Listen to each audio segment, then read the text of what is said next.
Queridos amigos, nesta noite, o texto da Palavra de Deus para o qual eu gostaria de chamar toda a sua atenção se encontra aqui no livro, ou no Evangelho do Senhor Jesus, através de Lucas, no capítulo de número 16. Nós leremos este versículo de número 9, Lucas, capítulo 16, versículo de número 19, na verdade. Ora, diz o Salvador nesta grande parábola: havia um homem rico e vestia-se de púrpura e de linho finíssimo e vivia todos os dias regalada e esplendidamente. O tema desse texto diante de nós, o título de nossa mensagem nesta noite é Inferno, uma realidade tardiamente compreendida. Queridos amigos, esta é uma parábola muito profunda do Senhor Jesus Cristo. Uma das parábolas, creio eu, mais gráficas, mais ilustrativas que o Senhor Jesus Cristo já pronunciou. Uma parábola tão bela e tão rica em significado que muitos comentaristas têm chegado a pensar que não é parábola coisa alguma, mas uma verdadeira história de dois indivíduos, uma história real de dois personagens real, que aconteceu um determinado dia. O Senhor Jesus Cristo contava aquela história em uma forma parabólica. Todavia, não é exatamente isso. Alguns dizem que é uma história verdadeira porque é a primeira vez uma parábola do Senhor Jesus Cristo em que alguém recebe um nome. Lázaro, nenhuma outra parábola do Senhor Jesus Cristo alguém recebe um nome, mas aqui ele recebe. E as pessoas dizem: se ele recebeu um nome numa parábola, então não é parábola, deve ser real. Mas não é isso, querido amigo. Este mendigo Lázaro desta parábola, ele recebe um nome por parte do Senhor Jesus Cristo em sua história, em sua parábola, por uma razão muito especial, muito apropriada, porque aquele homem, ele era conhecido por Deus. Deus o conhecia, ele tinha o seu nome no livro da vida, ele era alguém conhecido por Deus, e por isso nesta parábola, por ser conhecido por Deus, ele recebe um nome, alguém que era conhecido por Deus, amado pelo Salvador. Ele era um cidadão do céu, ele tinha o seu nome escrito no livro da vida, e apesar de sua pobreza, apesar de sua destituição material, ele era um homem que pertencia ao Senhor, um homem que era amado por Deus. Mas aquele outro homem, um homem rico, que a cultura popular daquela época, ignorante, imaginava que por ser rico era tremendamente abençoado por Deus espiritualmente e em todos os demais sentidos.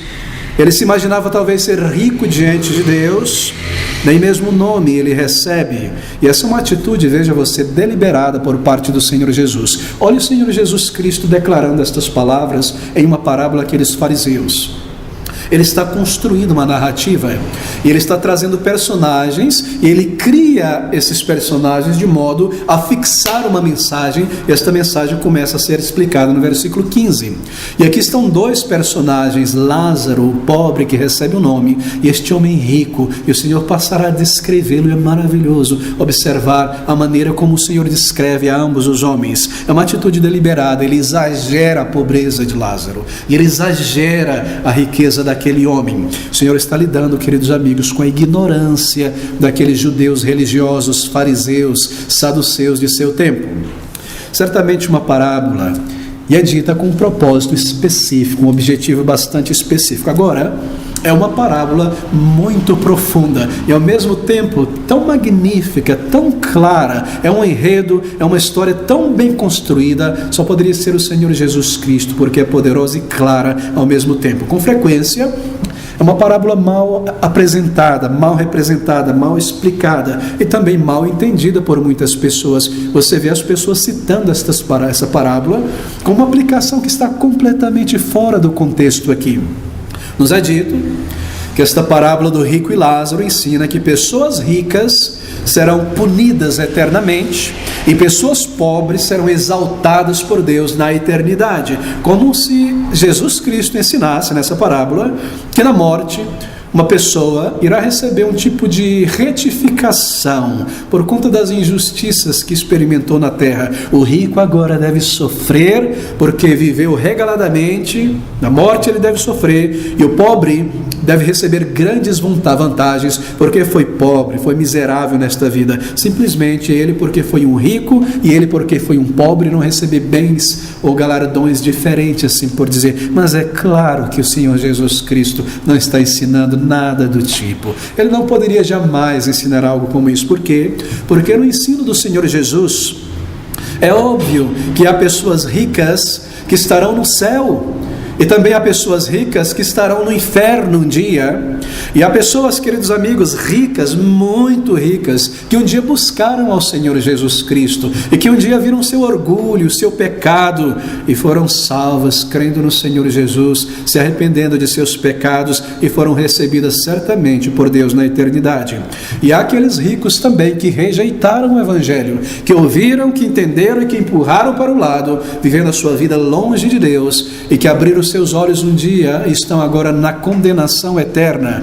E nós sabemos também que há pessoas pobres que serão salvas, porque um dia viram a sua pobreza espiritual e viram as riquezas do Salvador e estenderam uma mão vazia, sem méritos, em direção a Cristo, para receber o perdão e a vida eterna. E nós sabemos também que haverão muitos pobres no inferno, porque rejeitaram o Evangelho da graça redentora e viraram as suas costas ao amor do Salvador, deixando de lado o convite para viver de Cristo. Bem, riqueza, meus queridos amigos, não é um mal em si mesmo, não é um mal em si ser rico, contanto que uma pessoa não viva, claro, para isso, não busque extrair dos seus bens a sua alegria, o seu prazer, a sua satisfação nesta vida. Também não há qualquer virtude em ser pobre, nenhuma.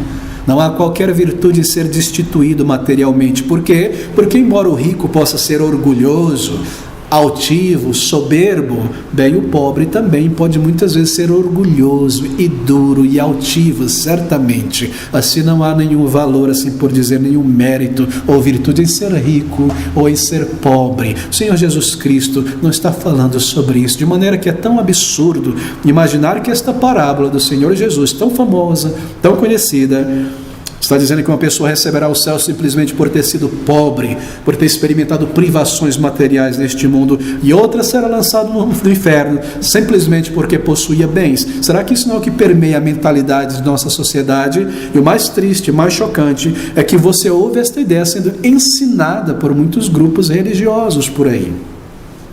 Bem, aqui está a chave para abrirmos essa parábola. A chave de compreensão desta parábola está aqui. No versículo de número 15, nós lemos que o Senhor Jesus Cristo falava, ele está fazendo isso desde o primeiro versículo, mas aqui ele está falando e repreendendo os fariseus e disse-lhes: vós sois os que, versículo 14, e os fariseus que eram avarentos, amantes de dinheiro. Veja como eles são descritos, pessoas que amavam dinheiro. Veja aqueles homens religiosos em seus uniformes religiosos, mas no coração avarentos.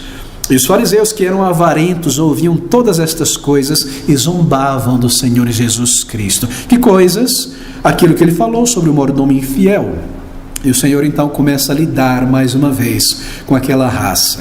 E ele diz, e disse-lhes: vós sois, fariseus, o que vos justificais a vós mesmos diante dos homens pelos bens. Eles diziam: se nós somos ricos e se nós somos religiosos, é porque o sorriso de Deus está sobre nós. Certamente nós estamos nas primeiras cadeiras do céu, nós estamos na entrada, na ponta.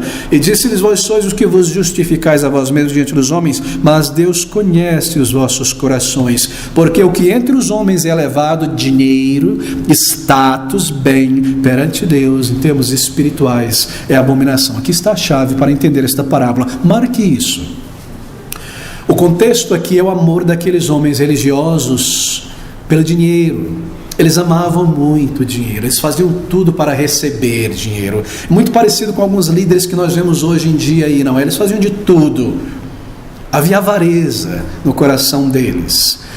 E o Senhor diz para eles que a vida de uma pessoa não consiste somente no que ela come, no que ela veste, no que ela possui. Ele diz isso, no prazer de coisas materiais, no vestir, no possuir, no andar finamente, regaladamente. Assim eram aqueles homens. E depois de ter dito essas palavras, do versículo 15 em diante, até o versículo de número 18, então o Senhor Jesus Cristo, ele apresenta a eles, isso é magnífico, atente para isso.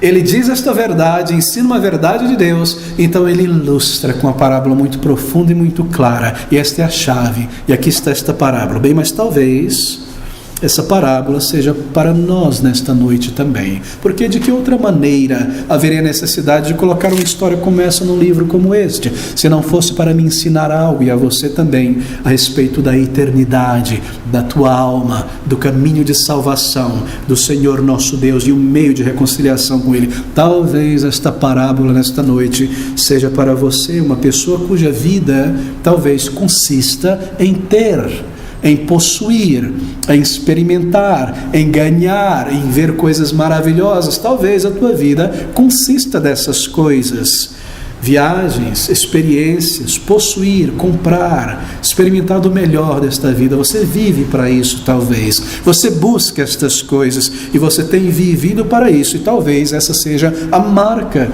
mais característica de tua vida nos últimos muitos anos. E essa é a chave para compreender essa parábola. Nós olhamos apenas para o exterior, não é? Coisas, pessoas, roupas, bens, status que alguém possui. Enquanto Deus, Ele vê o coração, o caráter, nós enxergamos apenas aspectos materiais, mas Deus vê as motivações. Não seria a condição exterior daqueles indivíduos que determinariam o destino eterno deles, daqueles fariseus.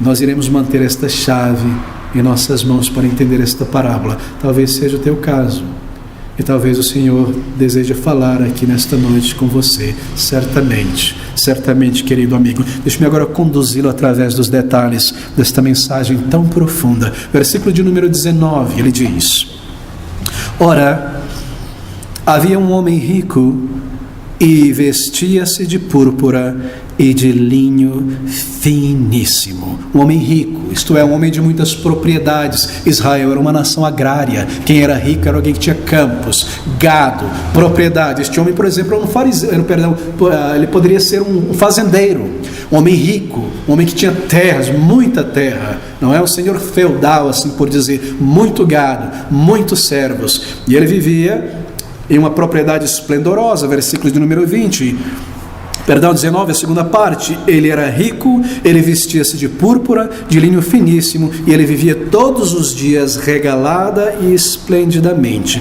Nós sabemos que ele era muito rico, porque no versículo 20 nos é dito que havia um outro homem que jazia ali sentado, jogado junto à sua porta. E essa palavra traduzida porta é cômica, porque no grego é portal. É uma imensa de uma porta. Ele vivia em uma casa imensa e lá na frente havia um portal imenso. Talvez você já viu uma foto na internet, aquelas grandes casas, não é, na Europa. Você chega na rua, há um muro imenso, um portão esplendoroso com cores brilhantes, douradas, um jardim longo, um caminho lá no fundo, um castelo, uma mansão esplêndida. Essa é a ideia. Ele estava diante de um portal, um termo que é utilizado para templos gregos. Ali estava Lázaro. Aquele homem tinha uma casa esplêndida, ele vivia esplendidamente, ele era rico. Ele era o tipo de rico que nós vemos hoje em dia, não. Era um homem muito rico, mas muito rico, que vivia esplendidamente. Assim, era um homem de posses, um homem que possuía muitas coisas. Na verdade, o Senhor Jesus Cristo está exagerando de propósito. Você percebe? Acompanhe isso. Ele aumenta isso de propósito, porque ele quer marcar uma lição para aqueles fariseus. E nós lemos que havia um rico que vestia-se de púrpura. Vestia-se de púrpura. O que ele está fazendo vestido-se de tecidos da cor púrpura? Porque púrpura era a cor da realeza. Aquele homem se comportava como se ele fosse um membro da realeza. Ele era tão rico que ter coisas não era suficiente. Ele queria status. Assim ele começou a se vestir como um rei, cores púrpuras. Parece que o Senhor está elevando o status dele, não é? Vestindo este homem de trajes reais. Ele era rico, ele vestia-se de púrpura e de linho finíssimo. E a ideia aqui é que a roupa que ele vestiu, o tecido daquela roupa, não era como o tecido da maioria dos homens, feito em tear manual, fio grosso, que você sabia sair para quê, para colar. Não. Era uma linha fininha, que era feita de um lugar por um preço muito alto, uma técnica muito grande. O seu tecido era macio, de linho finíssimo, de linho preparado. Ele se vestia bem, ele morava bem, ele tinha tecidos bons. E nós lemos também que a cada dia Todos os dias ele vivia regalada e esplendidamente, ele comia bem, ele festava, assim por dizer, diariamente, esplendidamente. Não era de vez em quando, uma vez por mês. A sua vida diária era esplêndida, sua comida era esplêndida, ele se regalava diariamente. Você e eu talvez uma vez por ano, uma coisinha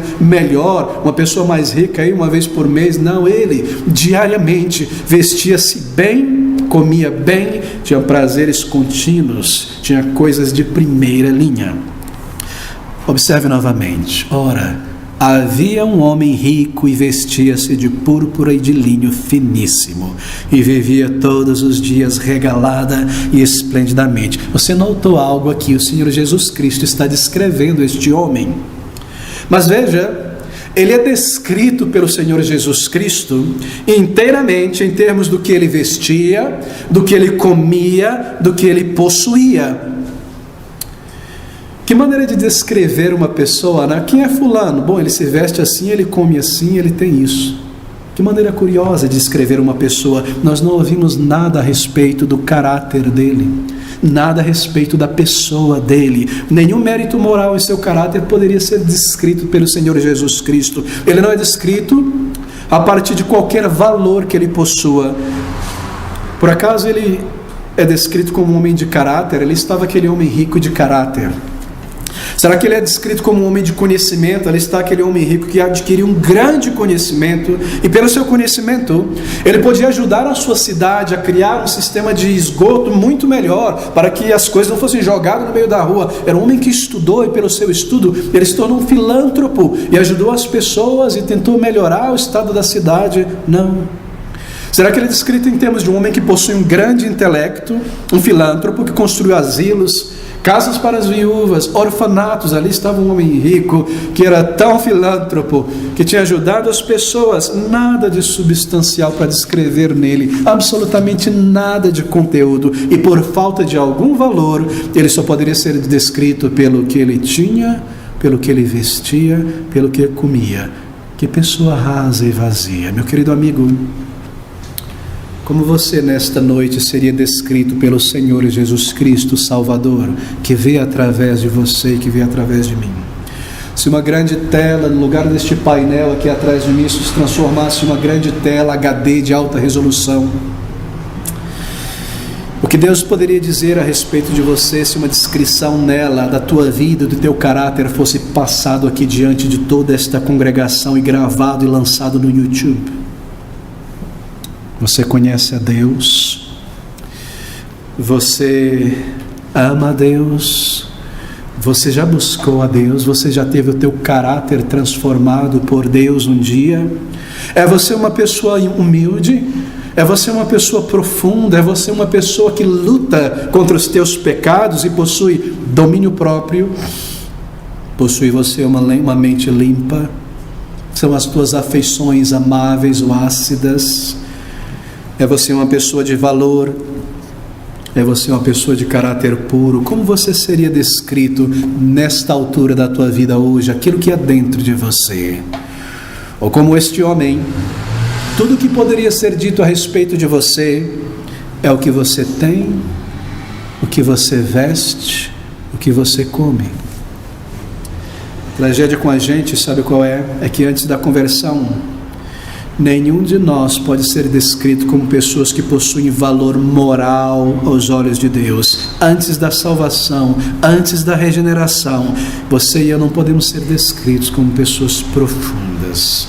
Nós não podemos ser descritos como pessoas de valor moral, pessoas que têm controle sobre as suas piores tendências, como pessoas que estão no caminho para o céu. Essa é a nossa tragédia, e assim nós precisamos do perdão de Deus no interior, uma nova vida que só Deus pode dar, um novo caráter transformado por Deus, uma obra transformadora, um caráter limpo, um caráter melhor, um caráter que é segundo a imagem de nosso Criador, vida na alma, vida por dentro, conhecer a Deus.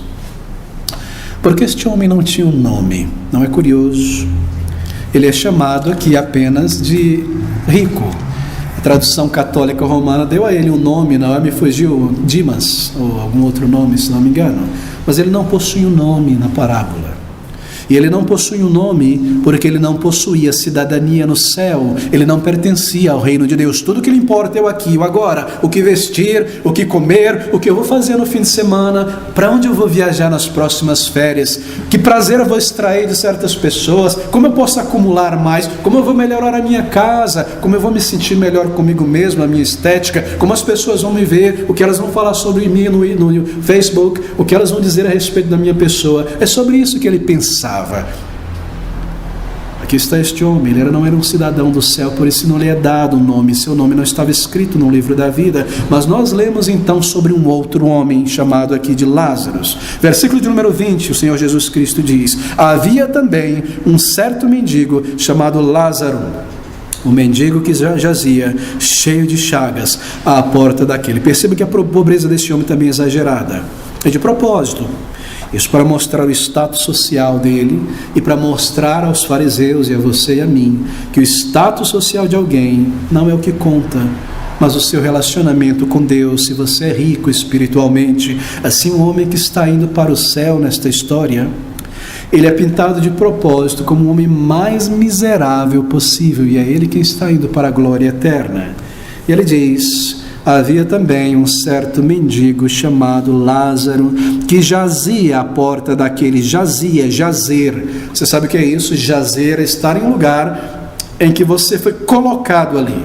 O morto, ele jaz no seu túmulo. Aqui jaz fulano de tal. Parece que ele foi jogado, foi deixado, carregado por alguém e colocado àquela porta. E essa traz uma ideia de que talvez ele fosse uma pessoa aleijada. Ele precisava ser carregado. E nós lemos que ele era uma pessoa cheia de chagas, uma palavra antiga, não é? Feridas abertas, cheia de pus e sangue, encrosta em todo o seu corpo. Lembre-se talvez de Ló, não sei, de Jó, perdão, não sei, uma pessoa cheia de feridas. E nós lemos que ele desejava comer das migalhas que caíam da mesa daquele homem rico. E o termo grego traz a ideia de ansiedade. Ele desejava, ele estava ansioso, ele queria, ele pensava sobre isso, em estar debaixo daquela mesa e abrir a sua boca e comer o resto daquelas coisas que caíam. Ele ansiava por comer estas coisas, ele desejava muito, mas ele não tinha nenhuma ajuda daquele homem rico e da comitiva que passava por ali. O versículo segue dizendo: havia também um certo mendigo chamado Lázaro, que jazia cheio de chagas à porta daquele, e desejava alimentar-se com as migalhas que caíam da mesa do rico, e os próprios cães vinham lamber-lhes as chagas. Tenho ouvido historinhas e visto pinturas em que esses cães são retratados ali como pets, não é? Pupis, que vinham bondosamente lamber aquele pobre coitado. Eu creio, meu querido amigo, se eu tivesse feridas abertas em meu corpo, jazendo no chão, a última coisa que eu queria seria a língua áspera de um animal carnívoro, buscando sangue em meu corpo e se alimentar de mim. Não, ele jazia ao ponto da morte ali, sangrando, faminto, com cachorros esperando o momento de poder atacá-lo. Cachorros da antiguidade, cães carnívoros, que eram considerados pelos judeus imundos e viviam fora da cidade e viviam atrás de alimento e coisas podres. E nós lemos então no versículo de número 22 que aconteceu que o mendigo morreu e foi levado pelos anjos para o seio de Abraão. Ele morreu. Nos é dito o que aconteceu com o seu corpo? Não. Mas provavelmente ele foi levado pela prefeitura, assistência social, lançado numa vala. Como todo pobre, como toda pessoa de classe baixa, que não tinha um lugar, um espaço, um pedaço de terra no cemitério, lançado em uma vala comum, ou talvez lançado fora da cidade, para o seu corpo se decompor por causa dos custos de enterrar uma pessoa. Mas veja o que aconteceu com a sua pessoa, com a sua alma, neste versículo de número 22. E aconteceu que o mendigo morreu e foi levado pelos anjos para o seio de Abraão. Levado pelos anjos. O Senhor Jesus Cristo está dizendo que ele era uma pessoa salva. O seio de Abraão, a representação do céu, um lugar de descanso. O seio de Abraão, o pai da fé, um lugar de segurança, de eternidade. Tudo que o rico tinha, ele não tinha, mas nos é informado que ele nasceu de novo. Nós não sabemos quando isso foi. O Senhor já o apresenta na história como uma pessoa salva, e nós sabemos que ele é salva, porque primeiro, na história do Senhor Jesus Cristo, o seu nome é Lázaro, e Lázaro significa Deus, Jeová, é o meu socorro. Não somente o seu nome significava isso, mas de fato Deus era a sua ajuda. Ele era um salvo, querido amigo, e ele foi levado pelos anjos para o paraíso de Cristo. E nós sabemos que isso representa salvação, porque a Bíblia nos ensina em Hebreus que os anjos são ao serviço do Senhor para os seus eleitos, e aqui está um eleito de Deus que confiava no Senhor e tinha a sua salvação sendo levado para a eternidade, em um momento de pobreza, em um momento de destituição material, em miséria e dor física. No momento seguinte, conforto na presença do Senhor, um lugar de segurança, um lugar de paz, um lugar de certeza. Amigo querido, será que o mesmo pode ser dito a respeito de você? Porque o mesmo pode ser dito a respeito de todo crente quando morrer. No momento em que você morrer, se você é um crente, você será como Paulo quando ele diz: é melhor estar com o Senhor do que estar aqui. Se você é um crente de Jesus nesta noite, você pode olhar para a morte como amigo. Será o teu melhor amigo a morte, porque a morte te introduzirá na presença do Senhor da glória, um lugar de luz, um lugar de glória eterna, um lugar de certeza, um lugar de segurança. Essa é a condição deste homem. Ele nasceu de novo, ele foi transportado para a presença do Senhor. Mas nós lemos a respeito de um outro homem, e o restante de toda a narrativa irá se focar neste homem, e a parábola irá se concentrar totalmente nele. É o homem rico, e nós lemos sobre a morte dele aqui neste mesmo versículo. E morreu Lázaro e foi levado pelos anjos para o seio de Abraão, e morreu também o rico e foi sepultado. Que contraste, não é? A morte, queridos amigos, é o maior de todos os niveladores. O rico, o pobre, levado para o mesmo lugar, morte. Seja você uma pessoa rica ou pobre, uma pessoa relevante ou irrelevante na sociedade, você irá se encontrar no mesmo lugar que todo homem e mulher, nesse ponto final do horizonte. A morte é o grande nivelador. Chegará um dia em que alguém disse a respeito dele, você se lembra dele, você sabe. O rico, o que aconteceu? Ele morreu. Você está pronto para a morte, amigo? Chegará um dia, meu querido amigo, quando alguém dirá a respeito de mim: você soube? Você ficou sabendo que ele faleceu. Chegará um dia quando alguém dirá para outra pessoa sobre você: você ficou sabendo? Não, ela morreu. Ele morreu. Você está preparado para a eternidade? Você irá morrer. Eu irei morrer. Essa é uma verdade absoluta. E morreu o rico e foi sepultado. Sepultado. Ele teve um funeral. Ele foi sepultado formalmente, apropriadamente. Provavelmente um funeral pomposo. Provavelmente contratou-se pessoas para chorarem por ele. Você sabia que na antiguidade pessoas eram pagas e contratadas para chorar por uma pessoa que morreu? Uma forma de manifestar dignidade. Flautas tristes eram tocadas. Provavelmente uma multidão de pessoas chorando e batendo no peito por ele, para representar a sua dignidade. Talvez um caixão esplendoroso, coberto de ouro e madeira de cipreste ou carvalho. Mas apesar de toda a sua pompa, nós lemos que ele foi direto para o inferno.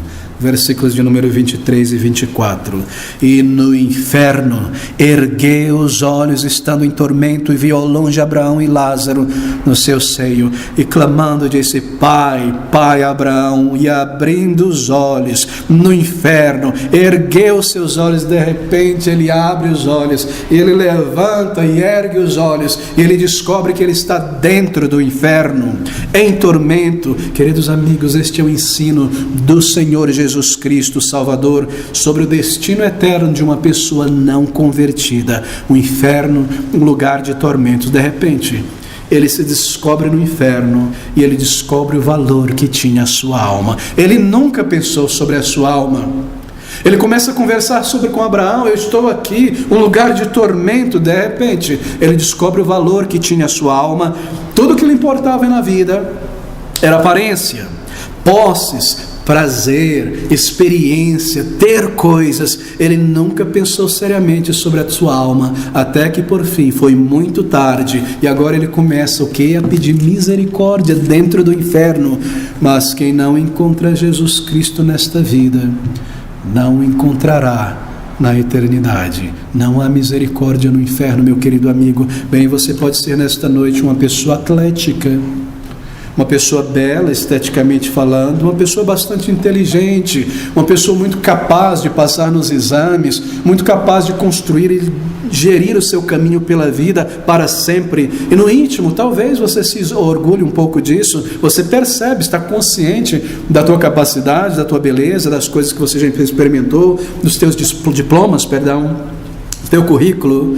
Mas se é isso que caracteriza a tua vida, você poderia ser tão nécio quanto este homem da parábola, este homem rico descrito pelo Senhor Jesus Cristo. O problema conosco é este: é que junto com os nossos talentos, junto com o nosso currículo, junto com esses diplomas e coisas que nós já construímos, há também, juntamente com estas coisas maravilhosas, um currículo paralelo de traição, de mentira, de fornicação, de inveja e desprezo por outras pessoas, de ódio, de trapaça e de muita desonestidade. E nós somos pecadores marcados aos olhos de Deus, e junto com o nosso currículo de coisas tremendas, há este currículo horrível em paralelo de tantos pecados contra o nosso Deus, e a nossa culpa está ali para sermos julgados. A vida vai acabar, meu querido amigo, a vida irá acabar. E esse é o ponto central dessa parábola do Senhor Jesus Cristo. Ela irá acabar para Lázaro e para o rico, e para você, e para mim, e para todos os bandidos na política, e as pessoas boas e maravilhosas. Ela irá acabar, e ela está acabando. Esse é o ponto central. A morte logo chegará. Você pode ou não pode ter sido uma pessoa de sucesso na vida, nem ter experimentado 1/10 do que este homem experimentou, mas você terá que morrer, e eu terei que morrer. E se você terminar os teus dias despreparado, sem Jesus Cristo em tua vida, você terá que experimentar uma eternidade longe, longe do Senhor Jesus Cristo. Há milhares de homens e mulheres neste exato momento espalhados por estas ruas em toda parte, em boates, em bares, com luzes, em carros, dirigindo e viajando, experimentando tantas coisas neste exato momento. Milhões, na verdade, de homens e mulheres que nunca buscaram a Deus, que nunca se importaram por um minuto com a sua alma, que nunca buscaram o perdão do Salvador, que nunca pensaram sobre a existência de Deus de uma maneira séria e a eternidade da sua alma. E ainda assim, isso é chocante, eles têm uma ideia vaga de que se existe um Deus, quando eles morrerem, eles vão para o céu. Não é tremendo? Não é chocante? Não há ninguém que conheça mais sobre a eternidade do que o próprio Senhor Jesus Cristo. E ele diz que há um inferno de tormento após a morte para uma pessoa que termina os seus dias nunca tendo pensado sobre a morte, nunca tendo pensado sobre o Salvador. E aquele homem morreu. E no inferno, ergueu os olhos estando em tormento e viu ao longe Abraão e Lázaro no seu seio, e clamando disse: Pai Abraão, tem misericórdia de mim, manda a Lázaro que molhe na água a ponta do seu dedo e me refresque a língua, porque estou atormentado nessa chama. Que grafia, que palavras tão dolorosas e terríveis. No inferno, meu querido amigo, aquele homem de repente se tornou uma pessoa religiosa. Ele começa a orar. Ele começa a orar a Abraão que está lá no céu. De repente, aquele homem que desprezou e fez chacota da religião, ele começa a orar, ele passa a acreditar em oração. Não é cômico, não é tragédico. Meu querido amigo, a morte lhe tornará um crente. Você passará a crer na Bíblia, você passará a crer em Deus.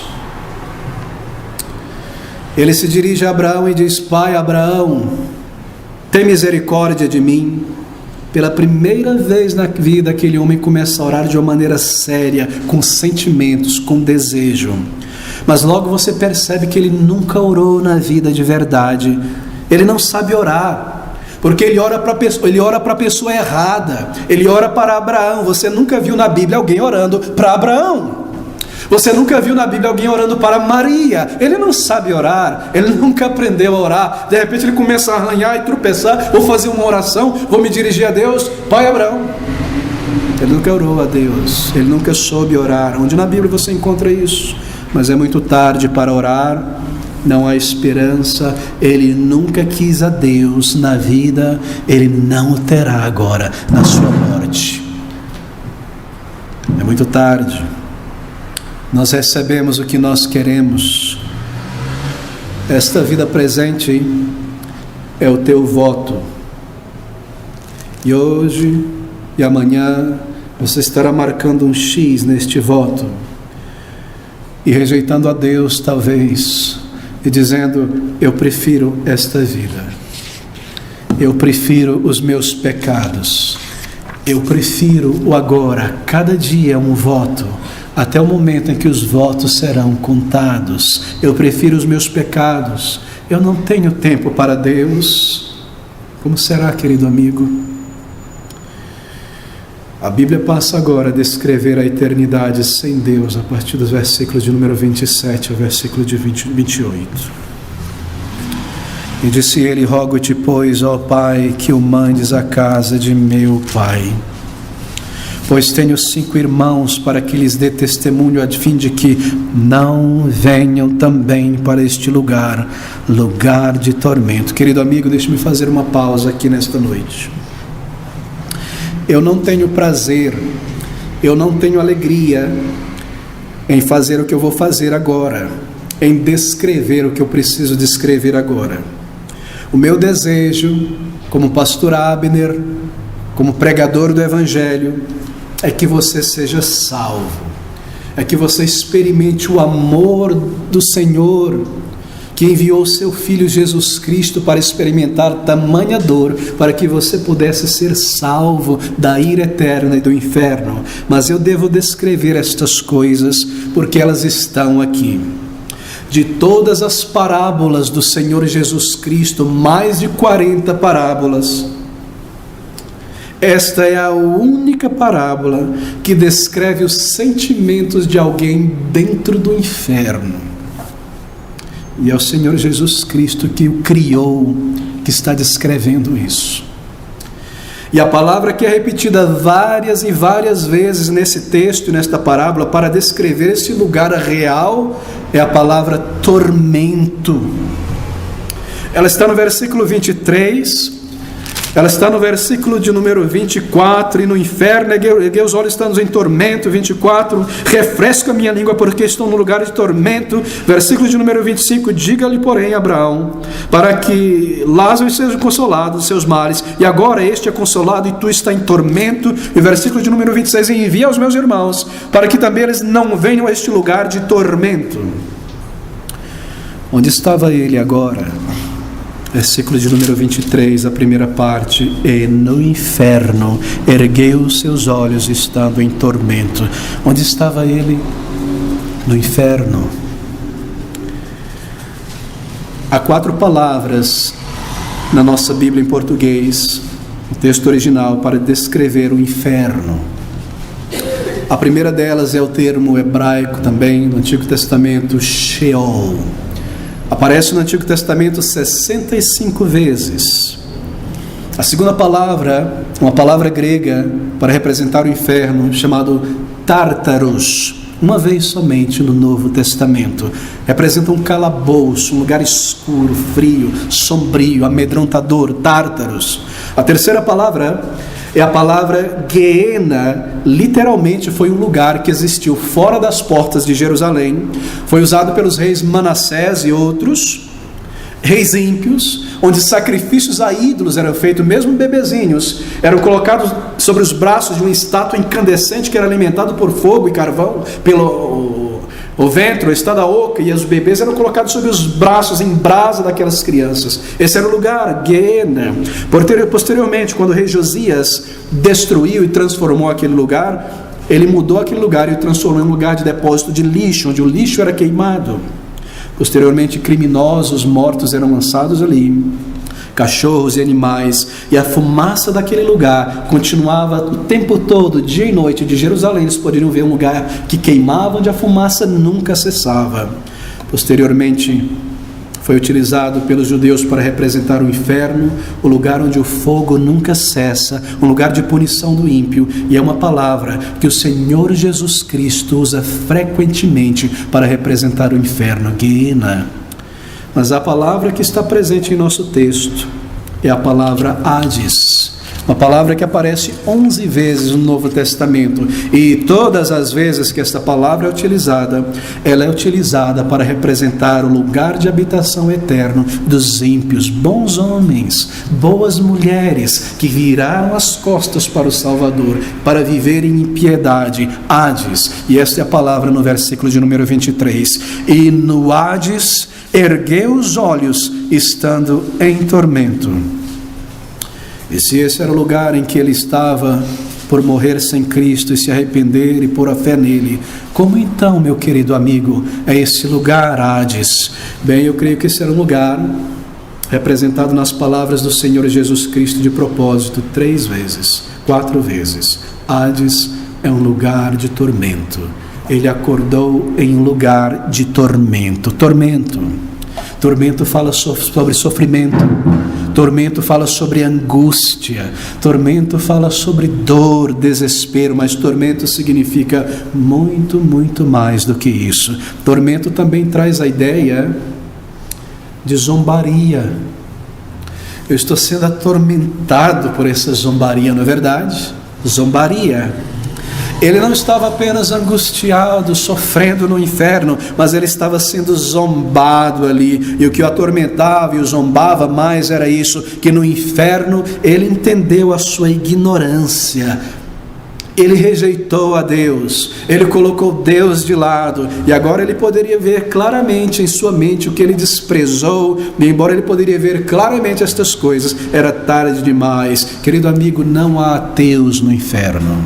Não há ateus no inferno, não há demônios ateus, todos creem. Meu amigo querido, minha jovem, meu rapaz, chegará um dia quando você se tornará um crente. Você passará a crer na Bíblia. Você passará a crer num Deus triuno e glorioso. Você crerá que Jesus Cristo é o Filho de Deus encarnado, que se tornou um Salvador e veio a este mundo e morreu na cruz e ressuscitou. Você será um crente um dia. Você será um crente um dia. E você crerá que todo joelho se dobrará diante do Senhor Jesus Cristo Salvador, e você será um crente, mas para milhões e milhões de homens e mulheres, seja quem você for, será muito tarde. Será muito, muito tarde. Muito tarde. Seja você quem for, você será um crente um dia. Você passará a crer. Esse homem se tornou um crente. Deixe-me te dizer 5 coisas que ele viu no inferno, que ele nunca vira antes. Primeiro, ele viu a verdade de que o céu e o inferno são verdades. Versículo de número 23 novamente. E no inferno ergueu os olhos, estando em tormento, e viu a longe Abraão e Lázaro. Na terra, se alguém lhe tivesse dito alguma coisa sobre o inferno e sobre o céu, ele teria rido e dado chacota. Não é isso que as pessoas mais postas tentam fazer, desdenhar essas realidades espirituais. Eles estão tão seguros, não é, em seus bens, seguros para tudo, para o dente, para o pé, para os dedos, para a mão, eles têm tudo. Assim, eles estão muito seguros em si mesmo. Esse era um homem assim. E se alguém viesse falar com ele: você já pensou sobre o inferno, a eternidade? Eu não me preocupo com estas coisas, eu não estou interessado nisso. Ele não queria, ele desdenhava, ele zombava. Algumas pessoas pensam que o inferno é uma fantasia. Eles pensam que o céu também é uma fantasia. Inferno é somente a imaginação de pastores, coisas que pastores falam para amedrontar as pessoas, para que elas se tornem religiosas.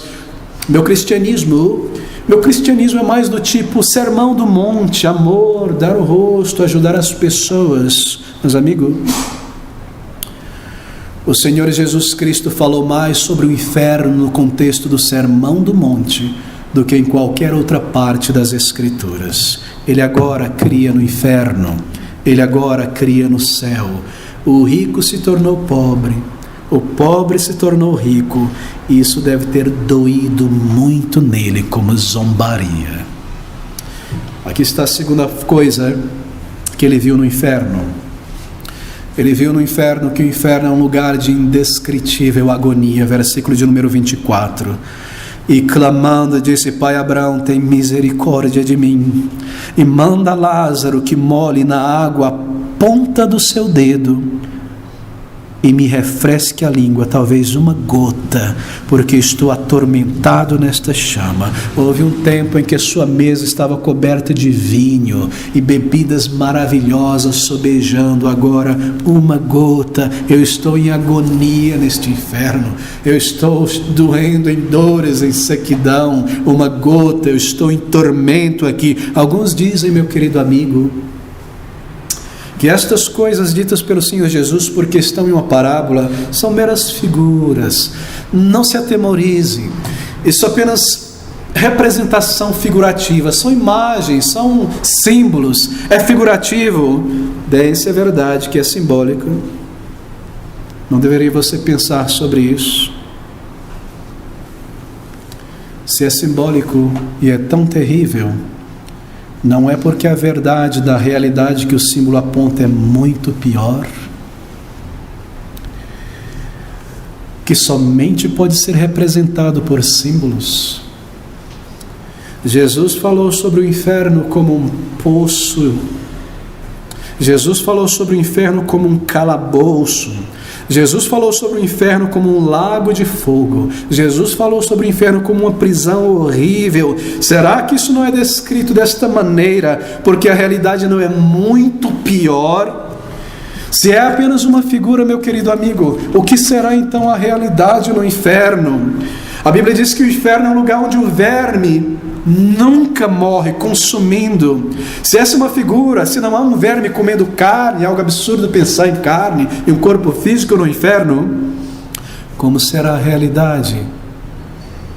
Se o calabouço, a prisão representa o inferno, se isso somente uma figura do inferno, como não será a realidade desse lugar de angústia e trevas, de onde eu não posso sair? Eu me vejo ali, eu estou ali. Se o fogo que queima e arde, você já encostou uma gota de gordura quente vindo a você, uma panela que te encosta, é algo terrível, é algo que dói, é algo que marca, é algo pavorosamente cheio de dor. Se isso somente é uma figura, como será a realidade dessas chamas eternas no inferno um dia? Isso é só uma realidade, isso é só uma figura, isso é só um símbolo. Como não será então a realidade, que por ser tão grande só pode ser comunicada através de figuras? Meu querido amigo, eu não encontro qualquer conforto nesta ideia de que a linguagem é figurativa. Lembra-se, Abraão diz a ele, versículo 25, lembra-te. Talvez o pior tormento é ter uma memória que não falha. E no inferno lembrar de todas as coisas, e lembrar de todas as coisas. Talvez isso seja o verme que nunca morre. Uma memória que está ali, uma consciência culpada, uma consciência dolorosa, como um verme que se alimenta, e no inferno eu estarei ali, e a minha mente me dirá: por que eu rejeitei o Salvador? Por que eu desprezei o Salvador? Por que eu segui orgulhoso, preso em coisas externas, religiosidade interna? Uma memória, um verme que nunca morre, uma consciência que nunca para, culpada, doendo nunca, por toda a eternidade. Que lugar terrível, absurdo. Você rejeitou a igreja, você rejeitou a palavra de Deus, Você escolheu as tuas boas coisas, você as recebeu na terra, mas agora você está em lugar de punição, rejeitado por Deus.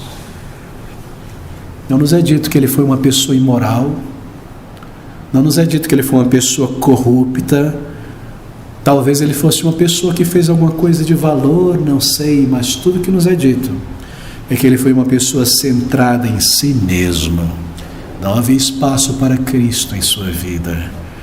E essa é a terceira coisa que ele viu e entendeu: que a morte sela a mente e a consciência de uma pessoa. Não há aniquilação da alma, meu querido amigo. Eu estou aqui em tormento nessas chamas eternas. Cristo Jesus nos diz sobre isso. O inferno nunca acabará. Ele é uma eternidade tão contínua quanto o céu é contínua. Pode vir um papa dizendo que este inferno irá desaparecer, mas o Senhor Jesus Cristo contradirá, dizendo: ali está selado o destino eterno de almas eternas. Por que o inferno é eterno? Porque ele não irá ser aniquilado e as pessoas que estão ali não serão aniquiladas por fim. Porque o Senhor Jesus, entenda isso, ele próprio experimentou tudo que o inferno é naquela cruz. Ele não desceu ao inferno, mas ele enfrentou toda a miséria eterna que toda a eternidade do inferno pode compor sobre o seu corpo, e ele não foi aniquilado. Assim, tenha certeza disso. O inferno não irá acabar. Não há purgatório, versículo de número 26, e além de tudo isso, está posto um grande abismo entre nós e vós, de sorte que os que quiserem passar daqui para vós, não poderiam, nem tampouco os de lá para cá. Não há como purgar no inferno e entrar no céu. Há um abismo posto pela santidade de Deus, intransponível. Que doutrina louca, fora da Bíblia, antibíblica, satânica, para levar pessoas a imaginar: tudo bem, eu não fui uma boa pessoa, eu vou purgar um tempo, está ok, depois o céu. Não, meu querido amigo, uma vez ali não há como sair. Não há uma porta dizendo exit, saída. Eu posso correr para ela e procurar ela verdinha no escuro e dizer: está ali o caminho. Nunca, sempre ali, por toda a eternidade. E quando o início da eternidade tiver acabado, ainda ali, em tormento eterno, Deus não permitirá que haja uma porta de saída. Assim como não há uma porta de perdição do céu. E aqui está a quarta coisa que ele entendeu, versículo de número 27 a 28. Ele passa a entender a verdade da condição espiritual de outras pessoas. Observe comigo este versículo, nós precisamos correr para o final. E disse ele: rogo-te, pois, então, ó Pai, que o mandes à casa de meu pai, pois tenho 5 irmãos, para que lhes dê testemunho, a fim de que não venham também para este lugar de tormento. Disse-lhe Abraão: tem Moisés e os profetas, ouçam-nos. Que palavras, não é? Sabe o que ele percebeu aqui?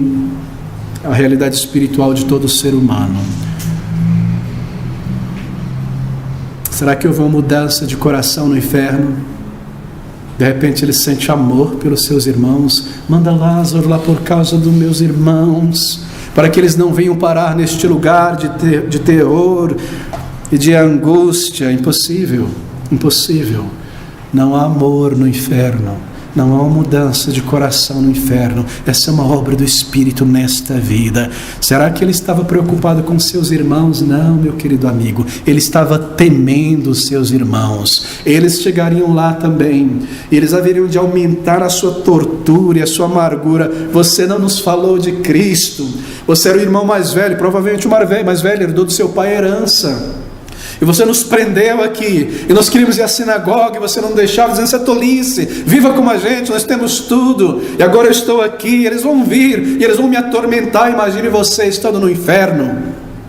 Imagine uma pessoa estando ali, que enganou milhões de pessoas com sua falsa doutrina e com mentiras de todo tipo, e de repente aquelas pessoas enganadas chegarem ali, pessoas que foram mortas e levaram a miséria ao inferno por pessoas, e ser atormentado por aquelas pessoas e odiado por elas, e junto com essas pessoas o inferno de demônios também, para quem originalmente foi o inferno. Não há bondade no céu, não há amor no céu, não há mudança de coração no céu. Ele percebeu que ele estava em perigo. Oh, meu querido amigo, essa é uma verdade tão profunda. O que condena uma pessoa, todo tipo de pecado pode ser perdoado. O que condena uma pessoa é a não confiança em Cristo Jesus. Aquele que não crer já está condenado. Você entende essa realidade nesta noite? Não é que você, se você partir daqui sem Cristo, será condenado, já está. É como alguém que está na prisão vivo, esperando a forca, já foi condenado. Não há mudança nessas coisas, a menos que você venha a Jesus Cristo. E por último, essa é a quinta coisa que ele percebe e descobre no céu, que arrependimento é essencial para a salvação. Veja a resposta de Abraão no versículo 29. Ele diz, disse-lhe Abraão, tem Moisés e os profetas, ouça-nos. E disse ele, não, pai Abraão, mas se alguém dentre os mortos fosse ter com eles, arrepender-se-iam. Ele entendeu que arrependimento é a chave para o céu e a chave que tranca as portas do inferno. Crer em Jesus, se arrepender para com Deus. Não é à toa que o diabo quer tirar o arrependimento dos púlpitos. Tira o arrependimento, não fale sobre pecado, não fale sobre dobrar o joelho diante de Cristo. Não diga para as pessoas que elas são más, sujas diante de Deus. Isso expulsa as pessoas. Isso não está de acordo com o marketing moderno. Você nadar contra a maré. O que você está fazendo? Você quer esvaziar a igreja? Não é à toa que Satanás convence a muitos a não falar sobre arrependimento. Apenas creia em Jesus. Eu creio em Jesus, eu creio em Deus. Arrependimento, eu não sou tão mal assim. Não, pai Abraão, mas se alguém dentre os mortos fores, ele entendeu. Eu nunca me arrependi. Eu nunca me arrependi, e por isso eu estou neste lugar de tormento neste momento. Será que este homem rico sabe sobre algo que você não sabe? Que sem arrependimento ninguém entrará no céu? Será que você precisará esperar acordar naquele lugar para entender isso? Que eu tenho martelado a cada domingo e que cada amigo querido tem falado com você. Sem arrependimento de pecados para com Deus, não há salvação. Você põe a tua fé no Senhor Jesus e você vem a Ele em arrependimento de teus pecados. Ele pede por um milagre. Ele diz, se alguém ressuscitar dentre os mortos, eles virão uma coisa tão incrível, e alguém virá e dirá, o inferno é assim, e eles vão temer, eles vão se arrepender, eles vão buscar a Deus de todo o coração. E a resposta de Abraão é não durará. Imagine hoje nesta noite que alguém ressuscite dentre os mortos, e essa pessoa venha e divulgue e fale sobre o inferno e a eternidade. Isso seria um frenesi, não é? Estaria no jornal, estaria no rádio, estaria na internet, as pessoas estariam olhando e se preocupando, mas não duraria. Depois de uma semana as pessoas estariam, quem é que vai jogar a semana que vem mesmo? Houve um Lázaro que ressuscitou dentre os mortos, e o que eles quiseram fazer? Matá-lo outra vez. Se uma pessoa ressuscitasse dentre os mortos nesta noite, nos falasse sobre a eternidade, e nós fôssemos pessoas sensatas, nós correríamos para a palavra de Deus e diríamos, a palavra de Deus é verdadeira. Existe um céu, existe um inferno. Se eles não ouvem a Moisés nas Escrituras e os profetas nas Escrituras, ainda que um morto e um anjo venham a este mundo, não ouvirão. É isso que a palavra de Deus diz, querido. Você ouve estas páginas eternas, ela diz que o Senhor Jesus já veio a este mundo. Ela diz que o Senhor Jesus já sofreu, já levou sobre si mesmo a carga da punição eterna pelos pecados de homens e mulheres que se voltem a Ele. Esta palavra diz, este livro diz tudo isso. Se você não crer nisso, se você não aceita esta verdade de Deus na palavra de Deus, o que te convencerá, o que te acordará? Deus te demonstra amor nesta noite. Ele escreveu tudo aqui. Ele enviou o seu Filho amado Jesus a este mundo. Que amor tão grande enviar o Senhor Jesus Cristo Salvador. Jesus Cristo, Ele não veio a este mundo para ser um exemplo. Ele não veio a este mundo para viver uma vida perfeita, para que você e eu o copiássemos e, buscando copiá-lo, eu pudesse começar a agradar a Deus, para que Deus me recebesse no céu um dia. Não, Ele veio para morrer, Ele veio para experimentar o julgamento da lei de Deus e levar a experimentar como um homem em seu corpo toda a miséria, todo o inferno. Foi por isso que o Pai precisou virar o seu rosto, por isso que Ele morreu em tamanha agonia, foi por isso que foi baixada uma cortina, se por dizer, de escuridão. O seu rosto tão deformado por tanta dor, o seu aspecto, Deus precisou puxar uma cortina e dizer: chega, é suficiente que o meu filho devesse sofrer desta maneira. Estas coisas são ditas na palavra de Deus, texto após textos, e você não é convencido pelo amor do Salvador, pelo que Ele fez aqui neste mundo. Jesus veio para salvar. E se você crer, uma fé simples, uma fé clara na palavra de Deus, e se voltar ao Senhor Jesus com uma simples fé, Ele te receberá, Ele te salvará. Não espere algo de outro mundo. Aqui está a palavra de Deus. Este versículo de número 29, por fim, ele fala sobre a dureza do coração humano. Disse-lhe Abraão: tem Moisés e os profetas, ouçam-nos. Tem a Bíblia, tem tantas pessoas salvas, tantas pessoas que você já viu a vida transformada, Bíblias ambulantes, textos que falaram a tua vida, mas você não deseja ser persuadido, você não deseja ser persuadido desta verdade, que você é um pecador, e que frequentar uma igreja, e cantar no coral, e ter um batismo, e fazer boas coisas na igreja, não irá te dar entrada no céu. É necessário encarar a tua vergonha, a tua sujeira, e clamar a Deus de todo o coração, crendo nele, se entregando a Ele. Será que a criação não te persuade? Será que o Evangelho não pode te convencer que há um caminho, um único caminho, mas um caminho perfeito? Será que pessoas transformadas não podem te convencer? Oh, peça a Deus, ore ao Senhor nesta noite, meu querido amigo, que Ele amoleça o teu coração, que Ele te faça sentir a tua necessidade, abra os teus olhos, diga a Deus: Senhor, eu desejo conhecer este caminho, eu desejo entender esta verdade, eu desejo luz, entendimento sobre a Tua palavra revelada. Como eu posso ser salvo? Como eu posso ter certeza de perdão e de vida eterna? Não siga em frente apenas olhando as coisas externas. Não siga olhando a aparência das pessoas. Olhe as coisas espirituais. Você tem uma alma eterna. Não jogue a tua alma fora. Não jogue a tua alma pela janela. Satanás, o diabo, que é o teu inimigo, é quem mantém a tua mente focada nos prazeres, sempre dizendo: amanhã eu vou buscar, amanhã. Ele sabe muito bem que talvez você não dure até amanhã, para que ao final da tua vida tudo que possa ser dito sobre você e a tua vida como um todo será sobre o que você possuía, que você vestia, que você comia. Mas ele é um homem, ela é uma mulher, foi criado à imagem do Deus vivo. Será que não há nada de profundo em você? Será que não há nada de profundo naquela pessoa, naquele homem? Nada de valor, um caráter limpo, um entendimento? Não houve nada real, consistente em toda a vida, em todos esses 30 anos, 60 anos, 80 anos de existência? Não. O que você tinha, o que você vestia, o que você comia. Que tragédia! O final de uma vida sem Jesus Cristo. O que ela vestia, o que ele comia, o que ele possuía.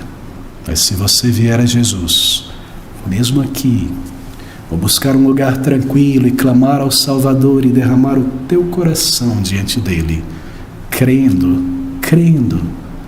ele te ouvirá. E você estende a tua mão vazia de arrependimento e fé, e você recebe as riquezas da vida eterna e a certeza de perdão e salvação. Venha Jesus, creia nele. Vamos orar juntos.